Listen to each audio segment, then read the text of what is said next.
Le roi Yoram règne au temps du prophète Élisée. Il habite à Samarie, ville très corrompue, et se soucie fort peu de Dieu.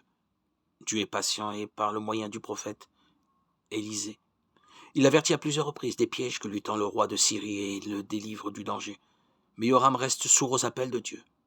Il persévère dans son mépris pour lui. Alors, afin de ramener à lui le roi et son peuple, Dieu permet que Samarie soit assiégée et qu'une terrible famine s'installe. Elle est si rude qu'elle conduit certains à des pratiques cannibales. 2 Rois 6, 28-29. Lorsque Yoram apprend cela, il est horrifié. Mais au lieu de se repentir, de faire appel au prophète de Dieu pour avoir du secours, il s'en prend précisément à Élisée. Il le rend responsable de tous ses maux, veut s'en débarrasser et envoie un serviteur pour le décapiter. Dieu protège alors son prophète. Le projet échoue et Yoram prononce alors d'amères paroles. 2 Rois 6, 33.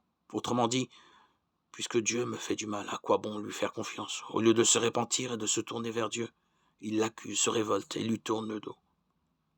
Cette réaction est, hélas, celle de beaucoup d'entre nous. C'est la désobéissance de l'homme et son péché qui ont introduit dans ce monde la souffrance et la mort. Comme Yoram, l'homme souffre donc par sa propre faute. Dieu l'épargne, il l'appelle et cherche à le ramener à lui. Mais l'homme se révolte encore, il accuse Dieu, ce Dieu qu'il aime et qu'il appelle patiemment. Ainsi dit le Seigneur, c'est en revenant et en vous tenant en repos que vous serez sauvés. Dans la tranquillité et dans la confiance sera votre force. Mais vous ne le voulez pas. Livre du prophète Ésaïe, chapitre 30, 15.